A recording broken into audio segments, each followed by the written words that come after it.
אחי. ראית את הסרטון של הנהג מונית שחטף מכות? וואלה, כן, מסכן, אחי.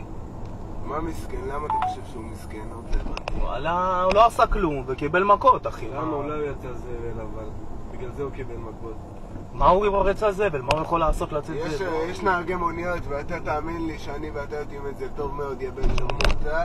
יודעים את זה טוב מאוד שיש נהגי מוניות זבל. יש נהגי מוניות זבל. לא, אבל אתה אמרת לי בן שרמוטה? כן, כל הנהגי מוניות זבל. אמא שלך היה בן אלף זונות. דיברתי בכללי שיש נהגי מוניות בני שרמוטה, סבבה? נו.